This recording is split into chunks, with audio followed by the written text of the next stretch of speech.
அனைவருக்கும் இனிய வணக்கம். இந்த வீடியோவில் நம்ம பார்க்க போகிற விஷயம் நாகபஞ்சமி, கருட பஞ்சமி வருகின்ற செவ்வாய்க்கிழமை 29ஆம் தேதி ஜூலை மாதம். அற்புதமான நாள்.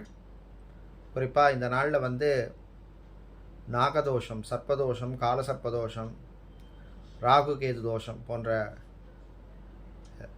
தோஷங்கள் உள்ளவர்கள், குறிப்பாக சர்ப்பதோஷங்கள் உள்ளவர்கள் இந்த நாட்களில், அந்த நாளில், குறிப்பாக இந்த நாகபஞ்சமி கருட பஞ்சமி இணைந்து வருகின்ற நாளில் பரிகாரங்கள் செய்வது ரொம்ப ரொம்ப விசேஷம். குறிப்பாக சாந்தி பரிகாரங்கள் செய்வதற்கு அற்புதமான நாள். போன வருஷம் இதே நாளில், இந்த நாகபஞ்சமி கருட பஞ்சமி வந்த நாளில் நம்மளுடைய வாடிக்கையாளர்கள், கஸ்டமர்ஸ் சில பேருக்கு இந்த பரிகார சாந்தி, ஹோம சாந்தி பண்ணோம். பல வருஷங்கள் கல்யாணமாகாமல் இருந்த சிலருக்கு அன்றைக்கி ஒரு 3 பேருக்கு அன்றைக்கி பண்ணினோம்.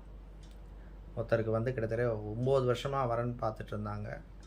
இன்னொருத்தருக்கு பார்த்திங்கன்னா 6 வருஷம், இன்னொருத்தருக்கு பார்த்திங்கன்னா 4 வருஷம் பார்த்துட்டு இருந்தாங்க. இந்த நாகதோஷம், சர்ப்பதோஷம், ராகிய தோஷம், இப்படி இந்த தோஷங்கள் இருந்தவங்க அவர்கள் பல காரணங்களால் தள்ளி போயிட்டே இருந்தது. அந்த பரிகார ஹோம சாந்தியை சரியான முறையில் பண்ணினால அதுக்கப்புறம் இந்த 1 வருஷ காலத்துக்குள்ளே அவர்களுக்கு திருமணம், விவாகமெல்லாம் நல்லபடியாக நடந்து இன்றைக்கி அவருடைய மன வாழ்க்கை நல்லபடியாக போயிட்டுருக்கு.